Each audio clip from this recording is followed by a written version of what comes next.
Welcome to Between Sundays. I'm Tyler, and if there's one thing I've learned, it's to keep your cloak on and with you at all times in the Bible.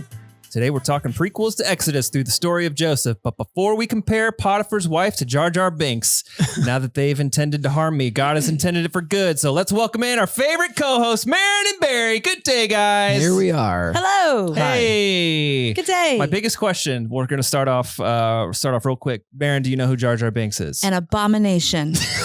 And I couldn't agree more. Hey. You know, you're aware. I have a husband and children, yes. Yeah. My kids got into Star Wars in the past couple of years, and so they watched like the Clone Wars, like the animated part, and he shows up a lot. Yeah. And like, man, Disney really tried to justify their decision to make him a character. Sorry, I lost my voice. Yeah, Barry, are you feeling all right over there? I feel fine. I feel fine. I just lost my voice. I was here 12 hours yesterday. I love that you just were carrying on like everything's normal. I should acknowledge it. Do you feel okay? okay? Like a chain I smoker. feel 100%. I don't know what this is about, so I promise I'm okay. So we're just going to have to deal with listening to you sound like that. We don't have to do that. We can keep this real short. We have a 5.5 hour meeting tomorrow, right? Where we'll sound like this the whole time. I'll sit back and pray. You guys can lead it.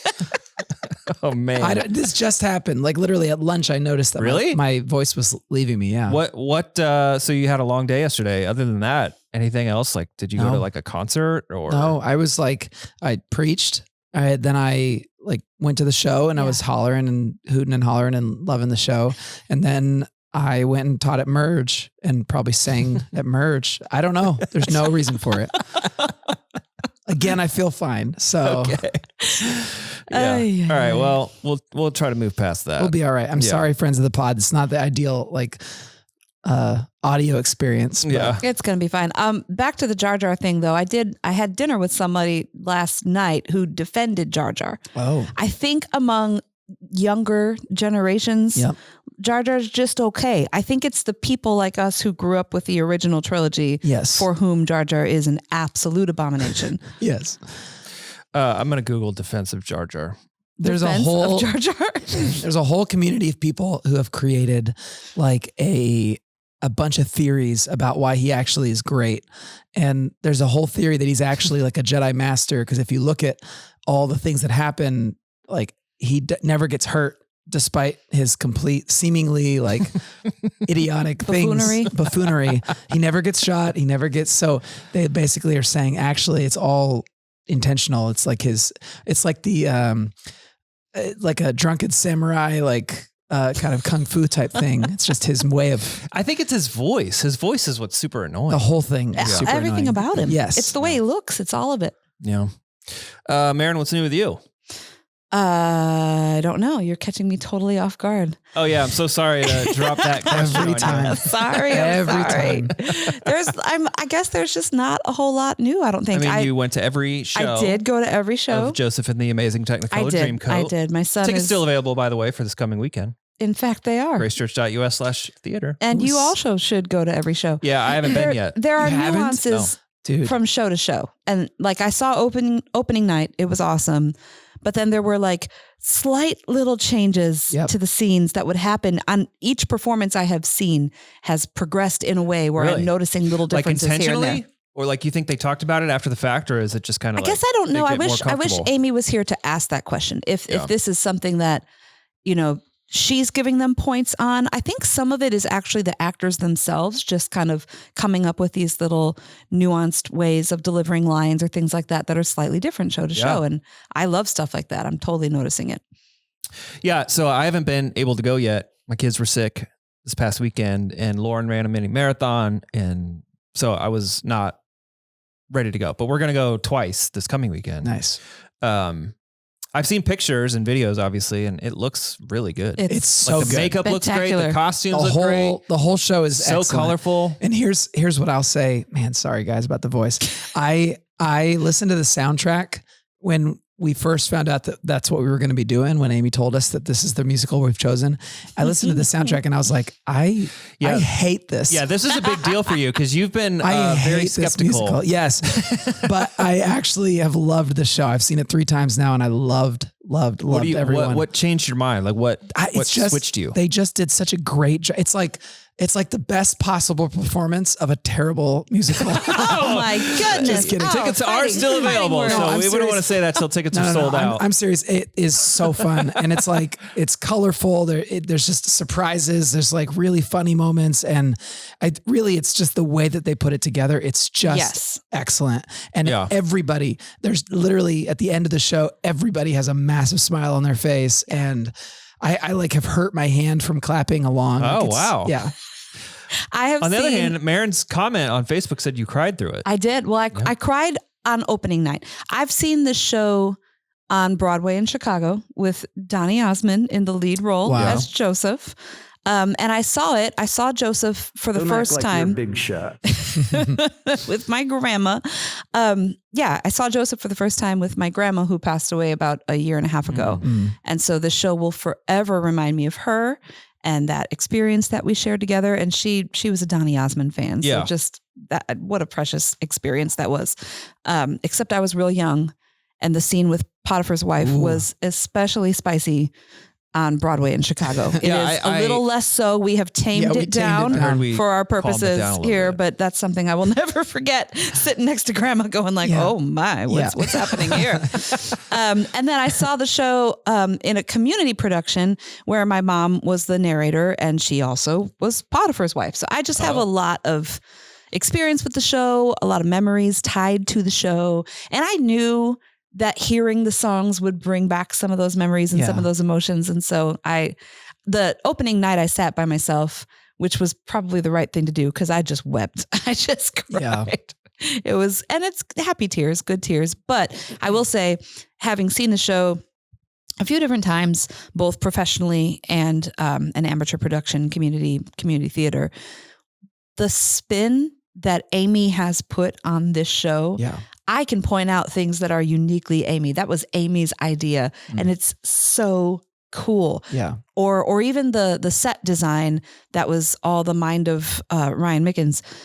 It's incredible. I went home on opening night telling my kids the set is like one of the main characters of the show. Really? Just the set itself is awesome. It's so well executed and well thought out. The acting's incredible. The voices sound awesome. The orchestra sounds great. The dancing is amazing. The dancing is on point. I was talking to Lori this weekend about the tango in particular. I texted your wife because I'm like, oh my goodness, who knew you could like tango like that? And it's legit. Lori, as a choreographer, pushed them really hard to do like technical, excellent, like tango work. I overheard somebody talking to my wife about the tango, and she was saying she does community theater and she's seen this done a million times. And she says every time the tango is one couple that comes out and does a tango because they're the only like people who are skilled enough to dance. And she said her jaw was on the floor that she got the entire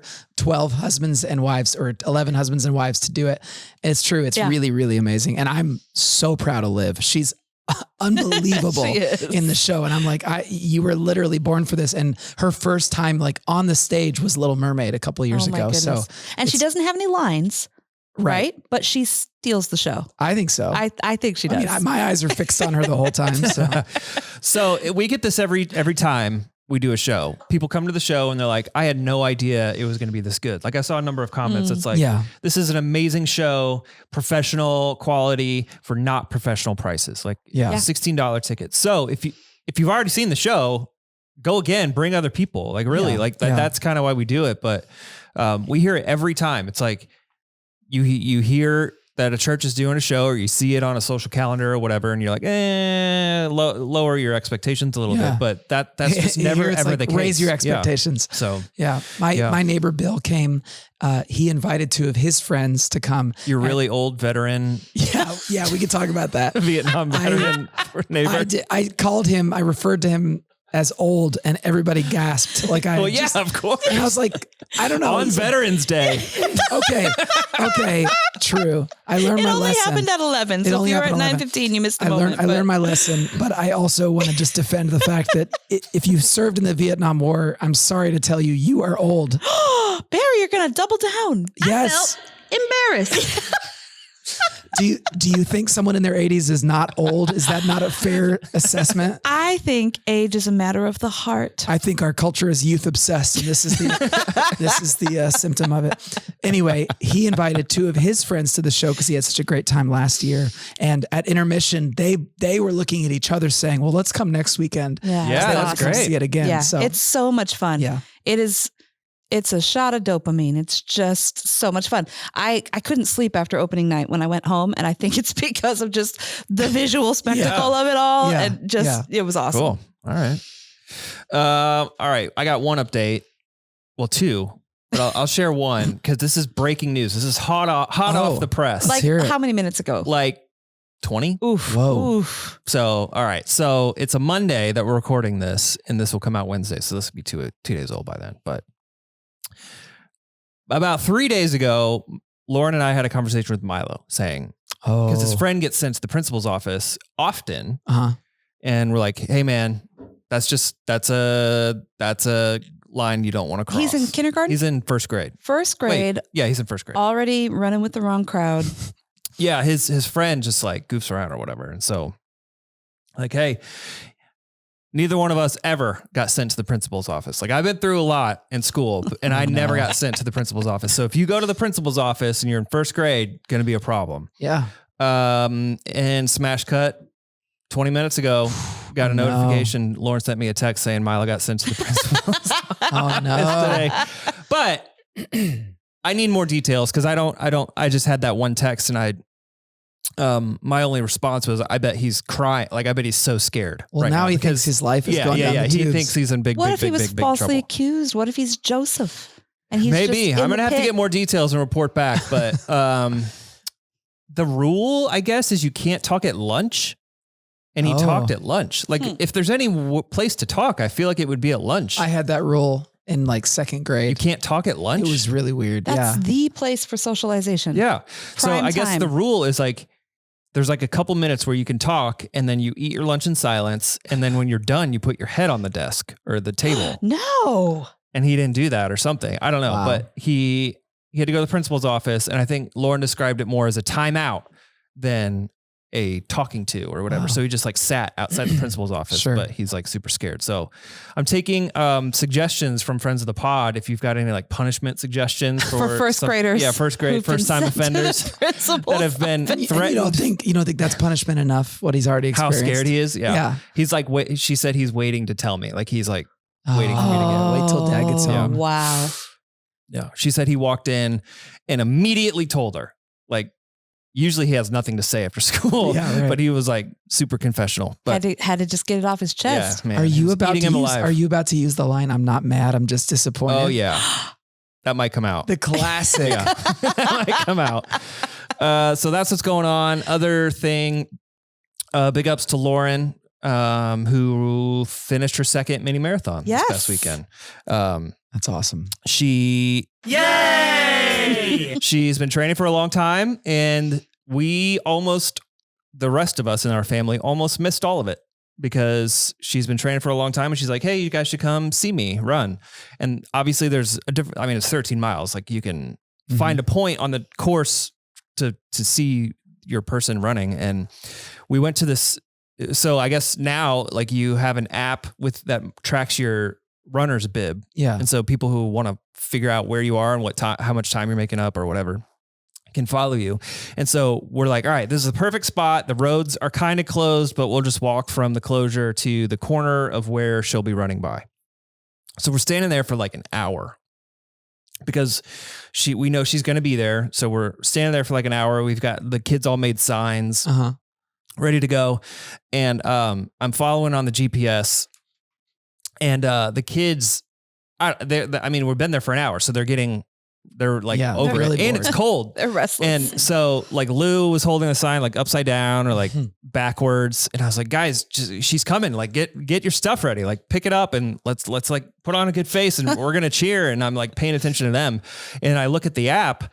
And it says she's already passed us. I was like, we missed her. You guys made me miss her. So I'm like, I'm never going to live this down. Like the kids made these signs and we didn't even see her. So we start, I'm like, get in the stroller. And we like roll back and we're running basically back to the car. And as we're probably, I don't know, 50 yards away, and I hear, Tyler. And I look back and Lauren was there. Like she was where we were just standing. So the app and it turns out the app was like, she was like a quarter of a mile ahead of where she actually was. I don't know how that happened. Yeah. And so thank goodness we ran back and she gave everybody a high five and kiss and all that stuff. And then they're like, all right, we got to go to the finish line because we got to congratulate her and we are her ride. So we have to go get her. Every road in the city's closed. And so the place where we saw her was like the halfway point. Yeah. And every road in the city's closed. We could not find a way to get to the finish line quickly. And so we showed up to the finish line. We parked, we ran over to the finish line, and we probably showed up a minute, 2 minutes. Wow. Before she crossed the finish line. And so we almost missed her twice. And that would have been a disaster. Complete disaster. You narrowly avoided disaster two times. Yes. Good for you. In the same race. Man. And had she done this before? You said this is the second time? She did it. Yeah, she did it. I think in 2019 was the last time but she's been training for a long time and did it. So that's something I would never do. So I was, as I was driving around, you see the runners like crossing the streets and all these things. And there are these people who keep pace. Like their only job is to keep pace. They're running the race themselves and they're carrying these flags that say like an hour and a half or anything, but beyond that comes after an hour and a half or 2.5 hours or whatever. I saw someone carrying a sign that was 6.5 hours. And I was like, that sounds like the worst thing. Worst job. No, like, well, yeah, carrying that, but anybody behind that, like thinking about running for 7 straight hours. Well, you're mostly walking at that point, right? I don't know. The people behind that person were like running. Oh, okay. So, I don't know. That sounds terrible. That's wild. Yeah. So that was my weekend, but shout out to Lauren and I will follow up. Well done, Lauren. Shout out to Lauren. Big prayers for Milo. Yeah. He needs them. It's delinquency. You gotta throw down the hammer. All right, guys, we are in week 2 of our series, Dreams and Destiny. And it's about the story of Joesph, which fits perfectly with what we're doing this month at Grace. And so, Barry, you picked up kind of where Amy left off last week. Yeah. In Genesis 39, where Joesph ends up in Potiphar's house, right? Yeah. And so that's where we're going to focus today. What was kind of the big idea of your sermon this past weekend? So the big idea, I find that it's easier if I talk kind of quietly. Yeah, there you go. So I'll just do that. All right. The big idea. Do you want us to match your energy? No, please be energetic. Just understand that this is not how I feel emotionally. This is how I sound because of my voice. The big idea really, it's kind of the big idea for the whole Joesph story is God is working even when we can't see it. That's a very simple idea, but it shows up the idea that like no matter his circumstances, we see the end of the story is that God's using Joesph to accomplish his purposes, which are to bring healing to the world through the people of Israel who he protects because of the work of Joesph. And so basically that's the big idea. And our big response is to look at the life of Joesph to learn what does it look like to be faithful to God in the midst of whatever circumstance we're in, trusting that he's working even when we can't see it. Mm-hmm. So that's basically the big idea. Yeah. So basically the whole series, we're just going through the story of Joesph. We're just basically talking about his life. I just revisited how much I'm going to have to cover on my sermon. And I was like, it's the fourth sermon. Yeah. Suddenly it turns into like chapters, like, yes. Yeah, like a million chapters. Which is basically funny because I'm preaching this next leg this Sunday and it's 40 and 41. And I feel like that's a lot. Right. It is. It is. And now I'm like 42 through the end of Genesis. Yeah. Yeah. Cause this one, we just do 39, right? And we're just like in Potiphar's house. And that's what's happening, and jail. Anyway. Yeah.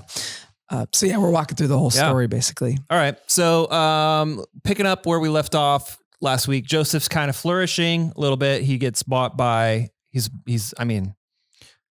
was purchased as a slave. You're not really flourishing in that situation, but doing the best you can because you're purchased by a guy named Potiphar, who's high up in the ranks of Pharaoh's kingdom or whatever. Yeah. it says that the Lord was with him in everything he did as a servant. So Joseph's a servant for Potiphar. And something that was interesting to me that stood out, I want to talk about for a second. It says in Genesis 39 that the Lord began to bless Potiphar and his household for Joseph's sake. Yeah. And I've never, ever thought about that. About how God could bless other people for our sake or bless us for other people's sake. Right. That really stood out to me and I couldn't stop thinking about it. Is that common knowledge? Like, should I have known that? Or like, is that interesting to you guys? I need to look at what the NLT is translating there, because I'm guessing that it's not, I need to look at specifically what it says in the Hebrew, but one of the points that I made in my sermon is that I think that is an example of God's promise to Abraham coming true, where he says, I will bless those who bless you and curse those who curse you. And I think what we're seeing is Potiphar blesses Joesph with a promotion, with a raise or whatever. I don't think he was getting paid. He's a slave. But anyway, he gets a promotion. He gets all this, all this authority. He's living the good life. And as a result, God blesses Potiphar. I think it's just a one-to-one fulfillment of that promise to Abraham. We're seeing that. And we see that same pattern show up multiple times in the biblical story. Yeah. That was just fascinating to me to think about, like, somebody who doesn't maybe know God at all is blessed by God for this other person's sake. That's for blessing really God's chosen. Yeah. I was reading on this chapter. I believe only in chapter 39, the Lord is, the author uses Yahweh as the name for the Lord. Wherever Joesph is directly talking about the Lord, he uses Elohim, God of power, Almighty God. But in this particular portion of scripture where Joesph is in prison, and kind of just needs to be reminded that God is, like, no matter where you are, Yahweh, I am, God is. He was with him. Yeah. So I thought that was interesting. At all the other points in the story, it's Elohim, but in this particular chapter, it's Yahweh. It's also interesting because if you follow then through into Exodus, the people of Israel have effectively forgotten the name of God. They don't use the name Yahweh. And Moses asks, who should I tell them you are? And that's when he introduces himself to Moses as Yahweh. And so that's interesting. I hadn't thought about that. Yeah. And so Joseph's or Potiphar's wife ends up seducing him, for lack of a better term. Yeah. And tries to seduce attempted seduction. I think the way Barry put it was bed me. That's like the literal translation. Yeah. But the commentaries that I was reading tried to really make it clear, like, this was a like forceful, lustful thing. It wasn't just like, if you would be so kind. And I did think long and hard about getting that as a soundbite. I think it's probably there's best probably very limited, appropriate uses of that. Yeah, like none. Like maybe not even today. So yeah, this is kind of a story about faithfulness in the face of temptation. His refusal to betray Potiphar's trust and dishonor God. Like those are the reasons you said he chose to resist. And the fact that in his mind, at least the way I see it, like, being a faithful servant to Potiphar, to him, was being a faithful servant of Yahweh. Yeah. Like being the best that he possibly could be in the job that God put him in was the way that he honored God. And so I think that's just a unique twist on it, because I think I always was taught growing up that this was all just about like sexual immorality and like, don't sleep around. But what I think Joesph is actually getting to here is that, like, I'm not going to betray God who put me in this position by doing something that would threaten what he provided for me, which is it's just not how we normally think. Yeah. I was very glad to hear that we didn't make this a story about like resisting temptation or something. I mean, it is a story of that, but right.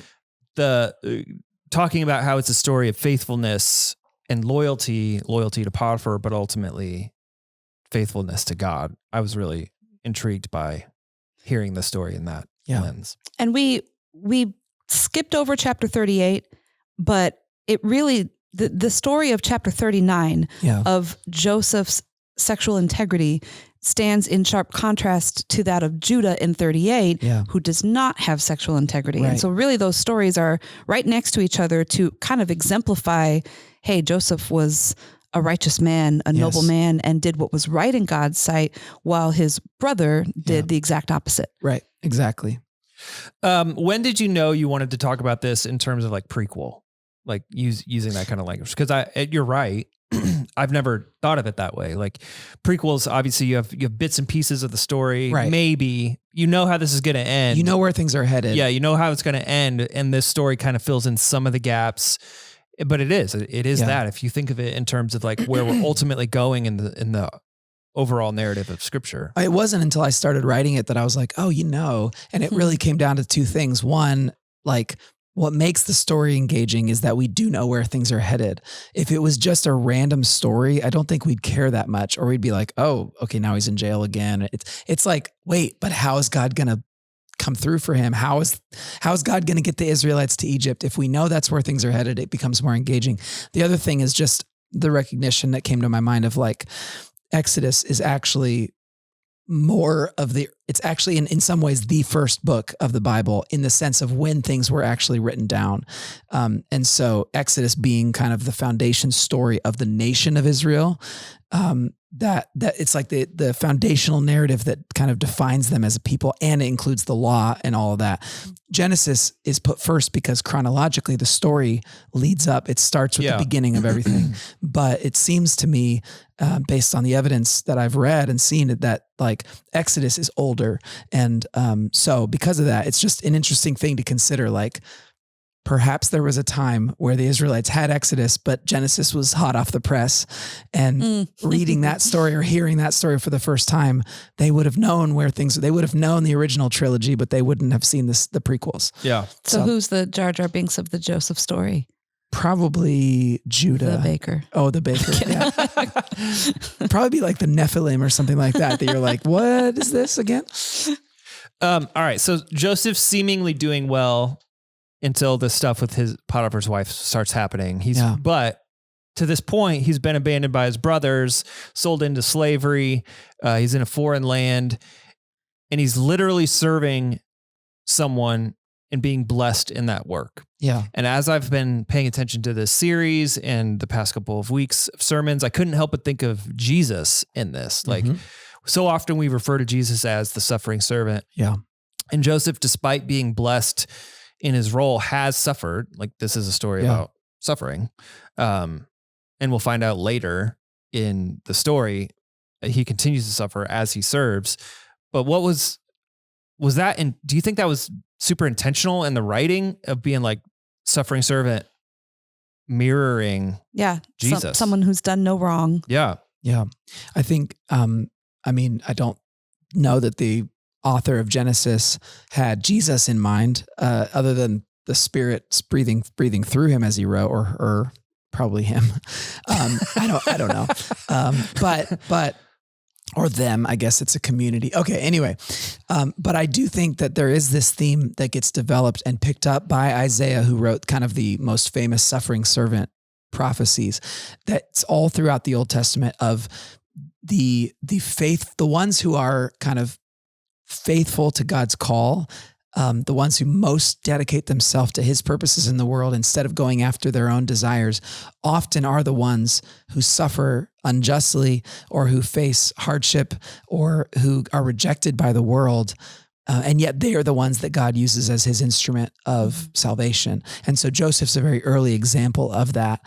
But we see that regularly throughout the story. And what's interesting is Joesph is in some ways one of the few, other than like Daniel, who is kind of like all to the good. There's other suffering servants like David, King David, who have kind of more of a mixed bag at the end of the day, where in some ways he was the faithful suffering servant, and then we see him go really far astray with like Bathsheba and all the other stuff, and the murders and all that stuff. And so you generally get this sense throughout especially the Old Testament, that there's this hunger or this need for when is the true suffering, when is the true servant of God going to come who can actually lead the people to salvation. And so Joesph plays into that narrative, I think, in a significant way. Yeah, he's a Christ figure. Yeah, for sure. And his life in many ways foreshadows what Christ would do. Yeah. suffer unjustly, but ultimately lead your people to salvation, lead your people to being rescued from famine. Yeah. And it's interesting too, that this is all the Spirit, I'm sure. But if you lay like Philippians 2, I was just looking at that earlier today, on top of the Joesph story, it talks about Christ, he was in the very nature God, and yet he humbled himself, even made himself obedient to death on a cross. And that's why God elevated him to the position of great authority where every knee will bow, et cetera. And it's almost like Joseph's story where, he was part of the chosen people of God, and yet he humbled himself to being a slave, to being in prison. And because of that, God elevated him to the place of great authority and power. So it is really cool to see those sort of echoes through the story. Something else I thought was cool was like, the story is a story of being treated unjustly and suffering because he's trying to be seduced, and obviously, and she accuses him of this thing he didn't do, and then he gets thrown into jail. But on the front end and the back end of this story are verses about God's faithfulness. Like, and I have to believe that that's intentional. It's like, God is super faithful to this guy. And then some really bad stuff happened. He got tempted and betrayed. Yeah. But God was still very faithful to Joseph. And it's like, oh, I have to imagine that was on purpose. Like, for sure. You're bookending this terribleness you're sandwiching it with, you're wrapping it in God's faithfulness. Yeah. Potiphar's wife has no name. I know. Isn't that interesting? I read somewhere today that I think in Jewish culture, she has a name. Yes. She's not named in our Bible, but they have a name for her. And I don't know where it's derived from or how historically accurate it is, but there at least is a subset of people who do have a name for her. And as I was reading about her, what she risked a lot doing this, like accusing him of these things and like seducing him. What I learned that the ancient Egyptian punishment for a woman committing adultery was to have her nose cut off. Whoa. So, and that didn't stop her from trying. Sure. So I don't know why she doesn't have a name, but she in some way felt that she was above reproach. Yeah. Like, no one's going to take your word over mine. Yeah. Yeah. But just like last week, I'm intrigued by what this story doesn't say, because it never talks about, like Joseph never defended himself. Right. You never hear about that. Like, right. I don't know. If I was writing the story, I'd be like, but Joseph denied it. Or something. Right. Nothing like that. And Potiphar believed him because the Lord was with him. Yeah. No. Yeah. It is fascinating. Although having done as much like ancient history reading as I've been doing recently, the idea of political officials, fooling around or being unfaithful to one another and sometimes getting a pass and sometimes not. And like, it's like Game of Thrones out there in like all of ancient history. And so the idea of this official's wife, sleeping with a servant, like, I mean, it's dime a dozen stuff back then, you know what I mean? So in a way it's like, it's a big deal, but in another way it's like, who's to say maybe this is not the first, young slave that this woman has seduced. Maybe Potiphar was well aware, but the fact that it was Joesph, his favorite slave that has been doing such good work for him, like as far as Potiphar's concerned, Joesph did betray his trust. And so, yeah, I could understand why Potiphar's nose would burn, as I pointed out. And yet I read the punishment would have just been sudden death. Like, yes, I did read that too. Yes. So Potiphar doesn't just immediately condemn Joseph to death, which again, God's hand of sovereignty, obviously preserving Joseph's life, but maybe Potiphar knew his wife was trifling and didn't want to completely, exactly. Yeah. punish Joseph unto well. death. Yep. Maybe he's just like, all right, fine. I like this kid. So I'm just going to just go to jail. Let him rot in jail while I think about it. And for some reason, he leaves his cloak behind for the second time in this story. I know. You got to hold on to your cloak. You got to hold on to it, man. And she uses it to frame him and lies on him, and Potiphar throws him in prison. Yeah. And she probably thinks, that's that. He'll probably die in there. I'll never see him again. And other than it happening twice, is there any significance to him, like to them, why are they talking about the cloak? Why? if everything's intentional, why are we mentioning this twice? What's the significance and symbolism, if there is any, with this coat's cloak getting Joesph in trouble? He keeps leaving them behind, and he keeps getting. Well, I think the first one was taken from him. Yeah. Right. And used as like a proof that he was dead or whatever by the brothers. Yeah.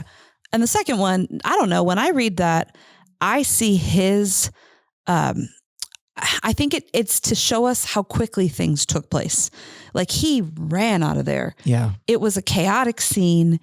He didn't even give a second thought to his cloak. He was just trying to get out of there. And it also shows her forcefulness, grabbing his coat in such a way that he had to struggle to get free from her and just got out of there as fast as he could. So I think that's why it's mentioned. Yeah, that makes a lot of sense. I also think too, so this coat, is it the same one? It's not the same color coat. Okay. But the colorful coat was like a sign of like favoritism. Mm-hmm. Sure. I imagine this was like, was this a cloak? I bet. I mean, status symbol. It's probably, so it's if he's wearing that I'm sure he didn't come to Egypt with a cloak. He was probably just his cloak was taken from him. So he probably had to get a new cloak, probably got it from Potiphar. So it's like, if those are signs of like identity or favor, and it's like, this is how I identify as a human. I have the status. Yeah. Even when that's stripped away, I can still be unshaken in God. I mean, that'll preach. That's the idea. Put me up there. Yeah. I mean, that your outward vestments of human worth are not actually what matter. What matters is God's favor upon you. Yeah. Yeah. That's good. Another way of thinking about what you said, God is working even when we don't see it. Yeah. Just love that song, by the way. Yeah. What? That's a song? Even when I don't see it. Oh, that song. Yeah. Oh, you're right. Yeah. Another way of putting that that I was thinking about after reading this is like, no one can stop God from fulfilling his plan. Mm. Right. Because we all have a calling and a purpose from God, and no human being can take that from us. God is working when we don't see it, and no one else can stop it from happening. Right. Potiphar's wife is portrayed as the antagonist, I think, in the story. Sure. But her actions actually propel Joesph toward the calling of God and toward the plan God has for Joesph. They're not restricting him from realizing God's call and plan for him. Right. Yeah. Again, what she had meant for evil, the Lord had meant for good. Right. Yeah, that was really interesting. Oh yeah. It's so fascinating. That line that you just quoted, that towards, I think it's chapter 50 something. Anyway, that's the big idea of the entire Joesph story, where he talks to his brothers and he says, what you meant for evil, God meant for good. Like that's the Joesph story in a nutshell right there. Yeah. Yeah. Over and over again. Although we're in week 2 and I haven't read ahead. I'm not going to spoil it, but God has yet to speak in this story. Right. Directly. And I don't believe he does. Like he spoke to Abraham, Isaac, Jacob, but he's not speaking to Joesph. Why do you think the story's written this way? I think he's speaking to Joesph through his dreams. Oh, that's good. I'm doing a lot of studying about these dreams for this sermon coming up next weekend. And it does make you wonder why was Joesph so loyal to his God? He just knows the power of his God. I don't want to spoil next week, but the way he confidently tells the baker and the cupbearer and Pharaoh himself, I can't do it, but my God can. Right. He's so confident in his God. How does he know his God this well? I think he knew that his dreams, I don't think he went to his brothers and said, I had these crazy dreams. I don't know what they could mean. Yeah, right. I think he knew that God was speaking to him. And since he could interpret dreams, he probably to some degree could interpret his own 2 dreams that he had at the outset of all of this. Yeah. He could never have imagined that it was eventually I'm going to be Pharaoh's number 2. I don't think he could have seen how the dream was going to unfold, but he knew that his God was with him And I think that goes back to those dreams that he had. Anyway, so I think that God was speaking to him, but not in an audible voice or anything like that. I think it was in those dreams. Yeah. That ruins my theory then. Why? What was your theory? My theory is like, if the whole message of Joesph is God's moving even when we don't see it. Like God is literally silent in this story. Right. He is not seeing it. Right. It's not just like, it's not just like bad stuff happen and I have to believe and cling to faithfulness, even though in the midst of trials, because I don't feel like God's present. Sure. It's like God is literally silent when the authors are very clear to point out instances where God was not silent to Joseph's relatives. Yeah. And so he's very clearly silent. And I think it just reiterates and reinforces the whole, like, God is working when I don't see it, because he's literally not even in the story. Sure. The narrator puts him in the story. Yeah. He's with Joesph. You don't have any indication that Joseph's hearing from him, right, unless you believe the dream thing. It's interesting because I actually went to 2 church services yesterday. I didn't have any responsibilities within the actual weekend service. So, I have attended church several times. Several times yesterday. So yeah, Jaden and I went to visit a friend at a church. I think it was Lapel or something in Fortville. It was just kind of up north. So we went to their 9:00 service, and the message there was out of the book of Esther. And it was the exact same take home of, even when you don't see it, God is working. Yeah, you could put Joesph, Ruth, Esther, Daniel all in the same bucket. That's the same story. Is it the book of Esther where God's name is not mentioned? I think perhaps, or no, that's Ruth. Is it Ruth or Esther? I always get those two confused. Might be both. But anyway, it's this idea of God working through circumstances, not just behind the scenes where you can't see him, but he's working through all circumstances. It's Esther. Okay, that's what I thought. Positive and negative. So it just was really interesting to me that twice on the same day, you're talking about what you just said, Tyler, a story where God is not directly speaking. Yeah. But the whole reason it's in the book is because he's in everything. Yeah. I am that I am. Yeah. God is. And it was just understood that, this was God doing all of the things and making all of the things happen and working through these circumstances to spread blessing to the rest of the world and to redeem his people and bring himself glory. I for some reason, as you were saying that, I was thinking of like some of those movies with the famous movies with twist endings, and I won't say which they are because I don't want to spoil them for anybody, but you can probably think of movies where The Sixth Sense. And you get to the end of the movie and you're like, wait, what? This whole time I thought it was this, but it was actually this. Like, I kind of think that's what these stories are like, where you're caught up in this, like the drama of the unknown and the like, oh, how are we going to get out of this situation? But that at the end, it's like, oh, you mean this whole time you were working, and I think what these stories are inviting us to do, all of these stories that we mentioned, I think they're inviting us to just start assuming that there's a twist ending, assuming that we're living in a story that is going to resolve in ways we could never have dreamed possible. And that at the end, we're going to say, oh God, you were doing this the whole time. You used that to do this. Like, incredible. I routinely imagine God, like, in the new creation, sitting us down, be like, hey, you got a couple 100 years? Okay, let me show you this.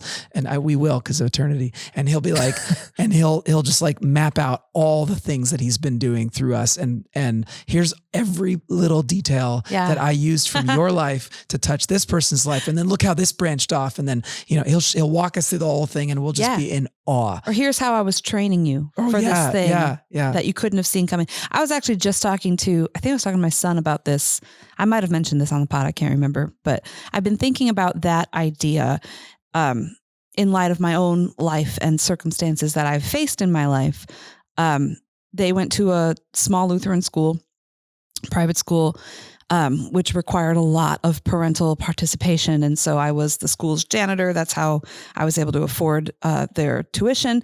But I was also the cross-country coach, track and field coach, music teacher. Like I did all these things that I was not necessarily qualified to do, but I wrote my own curriculum for music class, and we had a whole unit on Civil War songs, and we had a whole unit on the Civil Rights Movement. I have my own music class curriculum for elementary school. That's cool. It was fun and I loved it. And I thought that I was doing it to fill a need in the school, which I was. And I was doing it to be present in my kids' lives. And, I was. But now when I look back on it, that was my first real experience teaching. Sure. Yeah. And writing lessons. Never in a million years would I have seen myself teaching in a church, right. To adults and not just children. But like when I look back at through my apprenticeship to Christ, the training ground that he used, I told my son it was kind of like the Karate Kid. It was like this wax on, wax off. That's another good example. That's exactly it. Yeah. When I'm writing, curriculum for my Wednesday class with 3rd and 4th and 5th and 6th graders, that's what I thought that I was doing when in reality I was doing that. And I was kind of just beginning to be trained for what would come in the future, the distant future that again, I never would have dreamed. Yeah. I think about that all the time. It's like when I was in Kenya in 2005, learning how to like deal with cross-cultural differences, I never would have expected that one day it would be because Grace Church would be becoming a multicultural church. And I would need to have the skills to be able to like interact with people cross-culturally that are in my own congregation in Hamilton County. I never, ever would have thought that. Yeah. So I was encouraging my son, things that you're going through right now or things that seem mundane or why am I doing this? You have no idea. That could be the very training ground that God has ordained in your life because he is preparing you for this other thing that is ahead, for you and your future. Yeah. And you wouldn't equate it right now. You wouldn't equate wax on, wax off with some sort of defensive move in a giant karate tournament. Yeah. But so it was. Right. But I think that's right. That was going to be my last question is, do you think he had any idea while he was going through this, because it's not until chapter 50 that he's like, all the things you intended to harm me, God intended for good. So it's like he's looking back on it. And we talk a lot about that. Like, how do we know, or how can we like push through? And it's like, well, look at where God's brought you and look at the promises from the past that he's fulfilled. And so one of my questions was, do you think Joesph had any idea in the moment that this is like, he understood his destiny, or was it not until later where he's like looking back on it and thinking about it? And I think, what you just said, Maren, is like, that's certainly true. It's like what we did 20 years ago is probably preparing us for now, but we have to, I feel like it's super important to at least pay attention. And like when you're in the pit or you're in the jail cell, so to speak, like where's God? Like pay attention to where God is, because it's easy for me to get mad and maybe lose faith or be frustrated about my circumstance or whatever. But I think the journey is, for me, has been more fulfilling when I both can look back. My wife and I were talking about this weekend. We were just like, man, look at how God has blessed us past couple of years. Yeah. And delinquent child. That was before the principal's office. Oh, right. Yeah. Look how God has blessed us. And past couple of years, it would have been really easy to miss all that. Yeah. But I think we were pretty intentional with trying not to, in the middle of it, not just looking back, but in the middle. And I think it's both. So like if Jaden's having a tough time, like I really want to press upon the people having the tough time, like as much as you can, just try to pay attention to where God is in your life. Yeah, he's trying to like develop you for something, but understand, like paying attention to the journey part, not just looking back and being like, look at how far God's brought me or something. I think in the middle of it, it's just as important as like looking back on it. I agree. I think that there are times where we literally can't see God moving. But we can know that he is with us. And sometimes in our own personal experience, sometimes that's all we have. I have no idea what you're doing, Lord. And I have no idea how this tragic situation can in any way be used for good. But I trust that you are with me. And sometimes that's all we have. I also think we in our modern times have it a lot easier than Joesph would have had it, in a pit physically unable to see anything outside of, his own chains or what was in front of him. Yeah. I think for me, when I am going through something and I can't see God's hand at work in my own personal life, I can see where God is moving globally or in somebody else's life. And his faithfulness to you right now in your situation gives me hope for my situation. Even though I can't see him moving in my situation right now, I can kind of lift mine eyes and see the situations outside of me and see where God is at work. And that encourages me and is wind in my sails and keeps me moving forward. Yeah. And as I said in the message, my voice is back. No, it's not. Okay. As I said in the message, we have one thing that Joesph didn't have, which is because of Jesus. No. What? I'm sorry. You disagree? The minute you said that, we have one thing Joesph didn't have. My daughter leaned over and said, iPhones. We have two things that Joesph didn't have: iPhones, and also because of Jesus, we know the end of like the capital T story, the story, capital S story.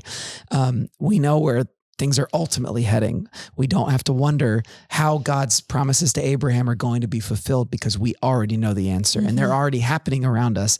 And we know where new creation is the ultimate destiny of everything.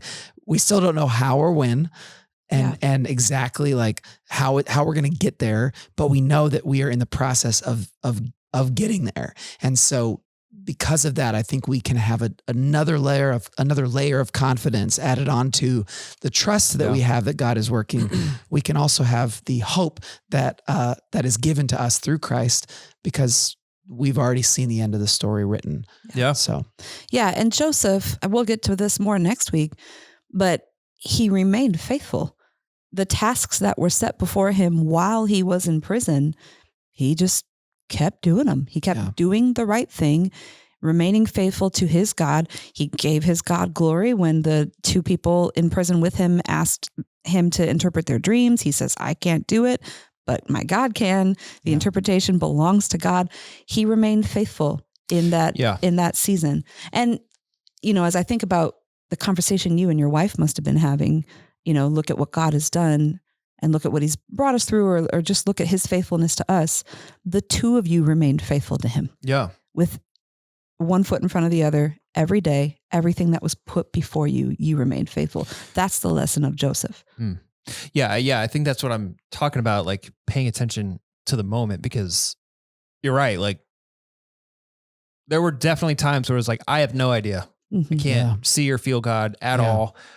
But I can't believe that this is all he has for me. So, or us. So I'm going to keep the faith, I guess. Yeah. And I just want to encourage people to not look toward the end, but like try to find God in the absence or the silence or whatever. And I do kind of feel led just to clarify one thing, which is that there's often an aphorism that gets used in the church of everything happens for a reason, that like God's and so it's easy to think of like the bad things that God somehow causes those bad things. I do want to add the one little nuance that God works with and through the bad things to accomplish his purposes. I'm not going to go so far as to say that he's causing all of the bad things, because that leads to a really dark view of God, So that's my only caveat here, is to say that when we talk about God working through all these things, I don't mean he's causing all these things. I just mean he's working through these things. That's he's working even when we can't see it. That's all. All right. Where do we go next? Maren, you're preaching. We're interpreting dreams, all the dreams. 4 dreams. That's where we're going. The next leg of the story is the baker and the cupbearer in jail with Joesph, and they've been troubled in the night. That's another thing I noticed. I'm getting way ahead of myself. Pharaoh and the baker and the cupbearer all seem really troubled by their dreams. Right. Joesph did not seem troubled by his dreams. No, he wanted to tell everybody about it. Yeah. Again, I think he had a confidence in his God. God's talking to me. Right. Check out this awesome dream I had. The others did not have God in their lives. And they're like, what are the gods, little g, trying to say? And they were so disturbed. So next week, that's what we're talking about. Do you guys have vivid dreams? Are you guys dream people? I do. Yeah. I do, but I really don't think that God's trying to speak to me through most of them. No, I mean, like, I can barely remember dreams. Ever. No, I remember my dreams in full detail. lengthy detail. Okay. Well, Love telling my husband about my dreams. How about you share some of those next week and we'll help you interpret them. I think it's going to be Amy here next week instead of me. Oh yeah, I'll be on Oh yeah, because your voice is going to be all the way gone by then. I know that, and I'll be out of the state. Yeah, but Amy can come and talk about the show, and and she has dreams. She's a does, dreamer. Yes. All right. I'll interpret both of your guys' dreams next week. How about that? That'd be great. Yeah. All right. We'll be back next week. We'll see if Amy can join us, if she's not taking the rest of the month off or something because of the show. Yeah, right. But, she should. Yeah. All right, Marin, will you please send us out? I will. Do justly, love mercy, and walk humbly with your God. And we'll see you on the other side of Sunday.